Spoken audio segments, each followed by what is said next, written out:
Good evening.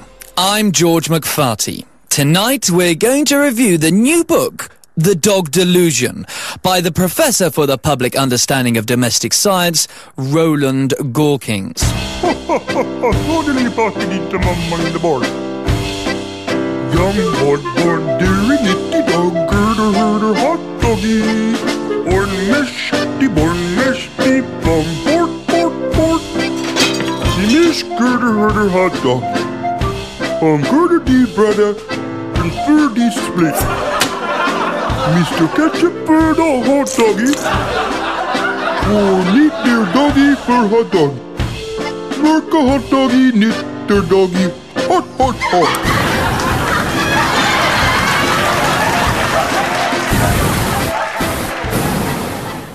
It's advertised on the sleeve as a book so well written that children as well as adults should read it. So we have two children here on our panel tonight. John Lacatier, what's the book about? It's a hard-hitting, passionate rebuttal of belief in dogs. Belief in a dog is the biggest human self-delusion. The Dog Delusion. Charmaine Greer, what struck you the most? Well, we have always been told that it was good for children, etc., to believe in dogs, Lassie, Huckleberry Hound, the lovely Romana's dog K9, and so on. Here, someone has the courage to challenge the assumption.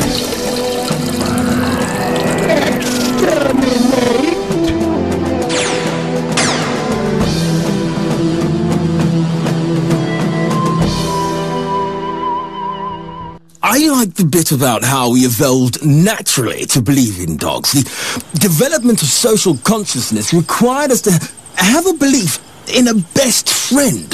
So the concept of dog, known as the best friend syndrome, became socially useful for human survival. Right, but now we have come of age and can move on. Hey, dude, surely it's a good thing for us kids to have a dog or whatever.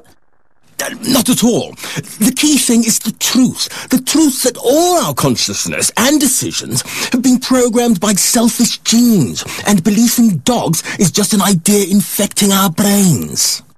But if you've been programmed too, how come you don't believe? Once you know it, then you are free, even though you aren't really there at all. Right. I liked the bit in the book about how those with belief in dogs have done such bad things. Hitler's dog Blondie, an Ava Braun spaniel, stayed with them to the end. Stalin developed the Ovchaka breed with a stronger bite and better ability to savage prisoners, etc., whilst Mao's dog, Jiang Qing, killed millions. But surely people with cats or with nothing do bad things too. My dear, next you'll be saying that it was because these bad men were atheists or something silly like that they did all the bad things and slaughtered religious people. No, it was because of their belief in dogs that they did it. I found interesting the bit which showed how the same parts of people's brain fire when they think dog thoughts as when they believe they really are experiencing a dog, showing that this must be an illusion. So, don't that same bit of my brain fire when I imagine you as when you're really there?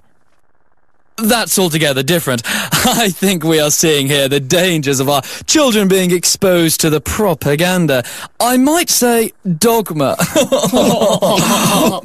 the existence of dogs in society. The book emphasizes that we should only believe on direct evidence.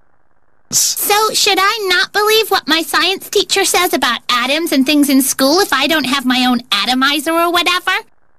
No, my dear, you have to believe what people like that say or what Professor Gorkin says if you want to pass your exams later. But what about the public understanding of domestic science got to do with the non-existence of dogs anyway? And besides, I have my own dog.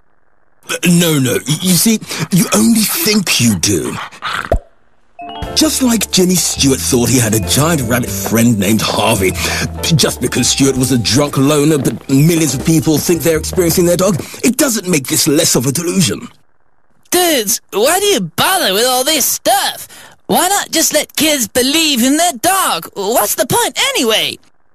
The important thing in the book is to follow truth, even if your brain has only evolved to help you to survive and not to reach truth.